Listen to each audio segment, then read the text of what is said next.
Sean todos bienvenidos a Time Machine, el podcast en el que les hablaremos de historia. Estoy con mis compañeros Mari Cervantes, Marisa Sánchez o Goyo para los cuates, Jacqueline Pascasio, y con los Diegos, Diego Ríos o Diego número 1 y Diego 2, que es Diego Ortega. Bienvenidos, camaradas, ¿cómo están esta bella noche? Pues bastante bien, pues creo que estamos aquí reunidos para hablar de un tema bastante importante, tiene un impacto social, es el feminismo. Trataremos más de contarles en la actualidad cómo fue su historia a través de, de las décadas de 1900 a 1950, 1960 más o menos, pues para que entendamos un poquito el contexto, ¿no? Que tuvo la mujer, su importancia sobre todo, porque muchas veces se trata de ocultar este gran impacto que tenían las féminas, ¿no? En la historia de México. Y bueno, me complacería empezar hablándoles un poquito de cómo estaba la situación para ellas en la década de 1900, que es, bueno, más que nada donde vamos a empezar. Y es que aquí podemos reducirnos a esto o simplemente decir que la mujer sufría un periodo, digamos que conquistado por el hombre. No había preparación para las mujeres en esta década, no tenían este derecho a la educación. Y bueno, lo único que podríamos decir de ellas es que si querían subsistir por su cuenta tendrían que lanzarse, ¿no? A ser indigentes o entrar a la prostitución, que era uno de las formas de que ellas podían salir digamos, dependencia del hombre, lo cual pues es bastante alarmante, ¿no? ¿Cómo es posible que una mujer tenga que sufrir esta, digamos, vergüenza y no tener este derecho a sobresalir? Una de las principales, en este tiempo, bueno, no se hablaba mucho de un movimiento feminista, pero sí se estaba empezando a organizar algo. De las cosas más importantes que se tocaban, como les dije anteriormente, era la falta de educación y se empezaron a crear distintas revistas, que fue el primer medio con el que ellas empezaron a alfabetizarse. Literalmente ni siquiera tener un progreso profesional, simplemente aprender a leer, aprender a tocar temas que eran de relevancia y que ellas las pudieran saber. Se empezaron a crear revistas como el álbum de La Mujer Mexicana, el álbum de la mujer, La Siempre Viva, porque realmente en este tiempo estábamos cruzando por el porfiriato y no se tenía una comunicación, digamos, enfocada a las mujeres, y estas revistas fueron lo que hicieron, empezarse a enfocar a ellas en problemas que tenían ellas, y realmente así se puede decir que inicia este movimiento feminista, que una década después ya se va a formalizar. Este, bueno, no sé, quién quiera seguir o intervenir. Pues sí, con esto que dices, yo creo que pues primero las mujeres cómo empezaron pues, a meterse un poco más en la sociedad, que fue con las revistas, pero yo creo que ya más en las últimas décadas de lo que fue el porfiriato, pues fueron ganando más espacios de ingreso, que fueron las escuelas, los institutos, que ya por ahí de 1910, pues comienzan a fundarse escuelas normalistas, técnicas en arte. eh, y pues más tarde, ¿cómo vemos la participación de la mujer? Pues con la creación de clubes que difundían ideas de oposición al régimen de Porfirio Díaz.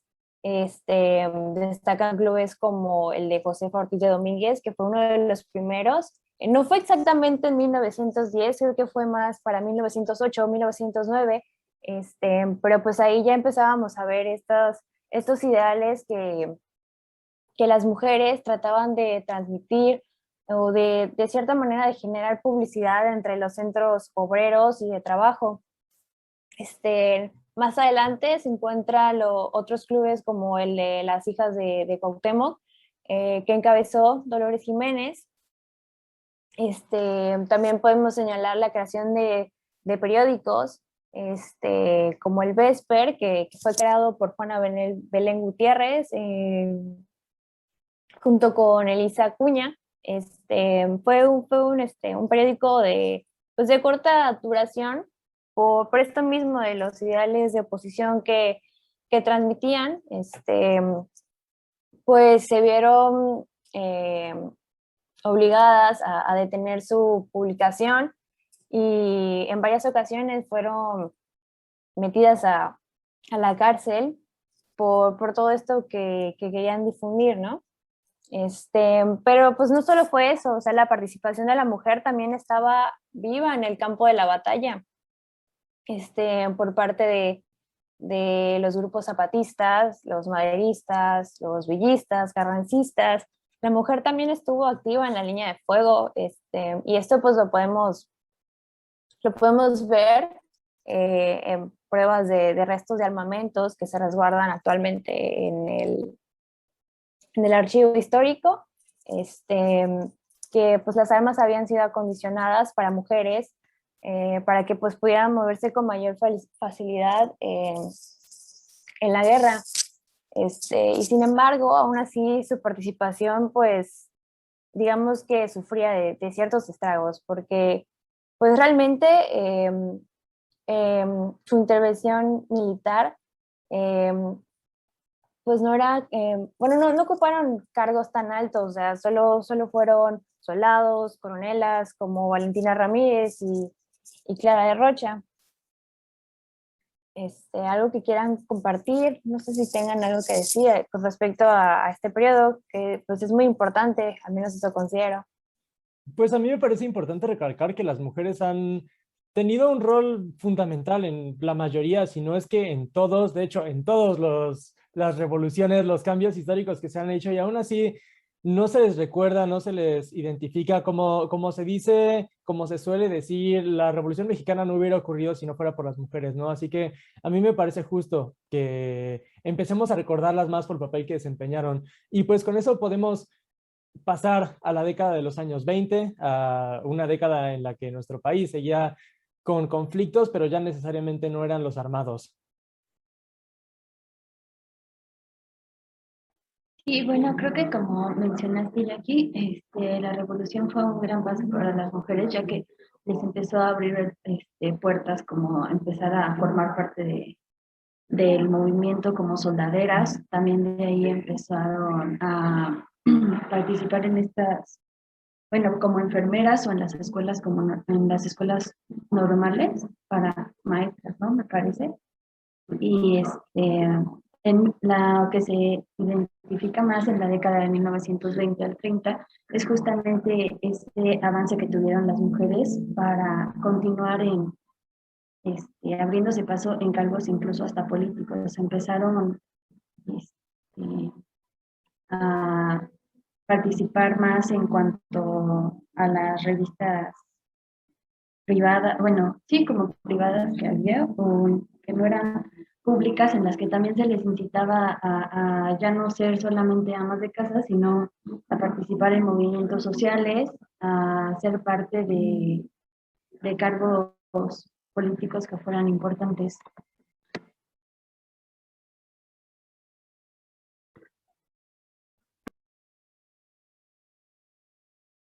Bueno, Claro, desde los tiempos 20 podemos ver cómo la mujer se desenvuelve, ya no solo en ámbitos políticos, ya no solo en ámbitos domésticos, ya no se le ve solo como la mujer que debe estar en casa, ya se lo empieza a integrar lento, pero un poco a más al campo político. Por ejemplo, había ciertos puestos en partidos políticos y organizaciones feministas que estaban en busca del sufragio.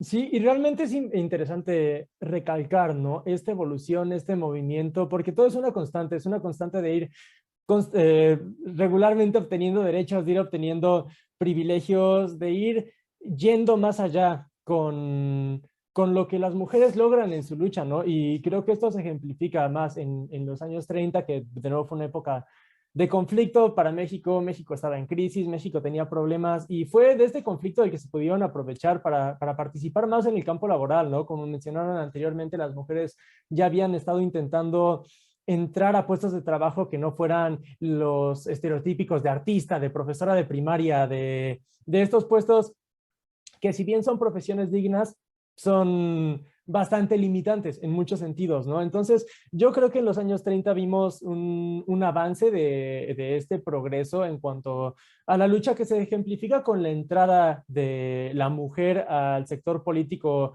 mucho mayor. Estuve leyendo sobre autoras que narran que esta época fue muy importante porque el gobierno empezó a ser un poco más libre, más liberal en cuanto a quienes desempeñaban las posiciones de gobierno y eso permitió a muchísimas mujeres empezar a hacerse de posiciones de poder, empezar a hacerse de posiciones importantes y tenemos la otra cara de la moneda, ¿no? Estas revistas femeninas que lo único que retrataban era a la mujer que debía cocinar, que debía planchar, que debía cuidar de los hijos, ¿no? Entonces a mí al menos mi perspectiva al respecto es que en vista de estos cambios, estas publicaciones estaban intentando revertir todo a unos ideales tradicionales, ¿no? Hacer que la mujer se quede en su lugar, como vendiendo mediante los medios la idea de que la mujer debía ser ama de casa, de que la mujer debía quedarse quieta y debía trabajar exclusivamente como ama de casa, ¿no? Pero fue un límite al que no se sometieron. La lucha continuó, siguieron evolucionando, siguieron moviéndose y pues lo vemos con esta década, con la entrada de la mujer al campo laboral de lleno. Sí, creo que también una parte importante que se podría recalcar de esta época es el surgimiento del Consejo feminista, que después empezó a involucrarse bueno, se empezó a involucrar con movimientos feministas de otros países de Latinoamérica, también de Estados Unidos, y bueno, el propósito de estos era justamente que la mujer tratara y se siguiera involucrando en la política para crear o conseguir nuevas reformas socioeconómicas e incluso me parece que aquí en México logró o querían ¿cómo se llama? Como modificar el artículo 123 sobre el empleo para que también fuera beneficioso para las mujeres. Claro, y por ejemplo en 1937 tenemos la propuesta de Lázaro Cárdenas para la integración de la mujer en la vida política, y creo que fue en los años 40 cuando se le da el sufragio municipal, no estoy bien enterado. Goyo, ¿tienes alguna información acerca de esto más? Justo durante 1937, Lázaro Cárdenas envía una propuesta al Congreso para que la mujer sea sujeto de derechos ciudadanos. Sin embargo, el Congreso decide rechazar esta propuesta debido a que en aquel entonces había un cierto miedo a que el voto de la mujer se viera inclinado hacia los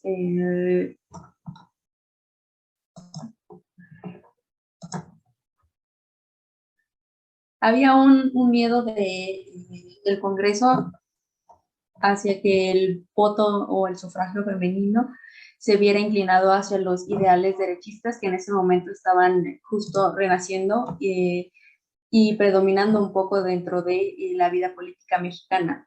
Y justo como lo mencionas, en 1946 es cuando durante el mandato de Miguel Alemán se le da el sufragio municipal a las mujeres. Durante este comunicado hubo también mucha protesta por parte de los hombres y pensadores de ultraderecha a que las mujeres no deberían de ejercer el voto. Sin embargo, durante este periodo, los colectivos feministas hicieron un muy buen manejo de los argumentos tradicionalistas que utilizaban los mismos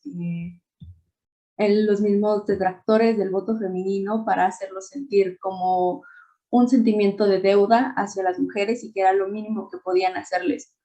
Y bueno, justo durante este periodo también se ve el nacimiento del cine de oro mexicano, que creo que formó un papel muy importante en el deber ser.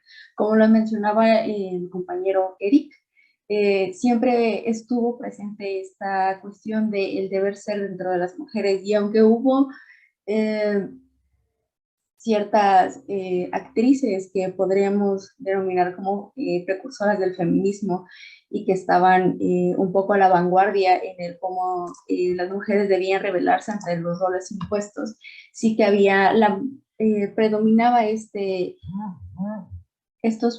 predominaban estos personajes en donde las mujeres siempre debían de estar básicamente dedicadas al cuidado de otros y dejando de lado su independencia. Más que nada, bueno, me gustaría remarcar el papel de ciertas películas como lo sería Santa, en donde se presenta esta cuestión de el siempre estar al pie del cañón con la familia, ¿no? Las hijas y las madres y las novias que estaban representadas en el cine mexicano siempre se mantenían al margen, nunca eran el sujeto protagonista, siempre estaban al borde de la subordinación.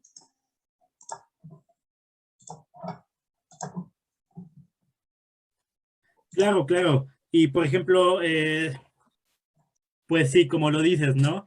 En películas como Santa, que se le da un papel sumiso a la mujer, un papel que tiene que estar doméstico, es a partir de los años 50, en el que ya no tiene un papel así, ¿no? En el que empieza a explorar un mundo diferente. Y siendo más específicos, lo que quiero tocar aquí es el 17 de octubre de 1853, cuando durante el gobierno de Adolfo Ruiz Cortines se le da el sufragio universal a la mujer.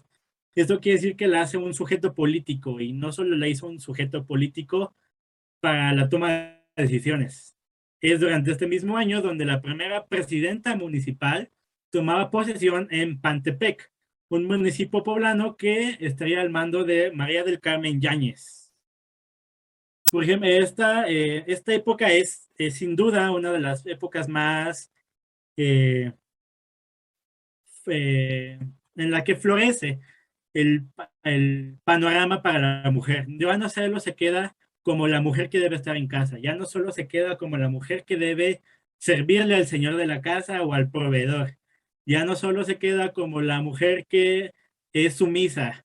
Es a partir de las épocas 50 donde a las mujeres empieza a haber graduaciones en las que las mujeres se recibían como abogadas, médicas, ingenieras, entre otras cosas, porque ya se le daba el acceso a la universidad. Ya no solo son un factor doméstico, que si bien el trabajo doméstico es algo que implica muchas cosas, implica lavar, implica cocinar, implica limpiar, implica muchísimas cosas, ya no solo es eso, se le da un panorama a la mujer de tal modo que ella puede ver más allá de sus horizontes, ¿no? Y, por ejemplo, después de los años 50 y 60, específicamente en los finales, es donde vemos a la mujer como un actor activista, más bien un activista más, que no solo le da el papel de una mujer fuerte, ¿no? Muchas veces se les clasificaba a estas personas, a estas mujeres, que querían salir de su papel, que querían salir de su rollo, se les clasificaba como histéricas o como rebeldes, cuando son cosas que totalmente nada que ver, cuando las personas son personas que se preocupan por su ciudadanía. Al final de cuentas son ciudadanas y que, que sean mantenidas por un hombre no quiere decir que siempre, que nada más van a hacer lo que le digan, ¿no? Ahora, podemos decir entonces, como manera de recapitulación, que entonces la historia siempre va a estar al servicio de los intereses de los grupos de poder. ¿Por qué digo esto?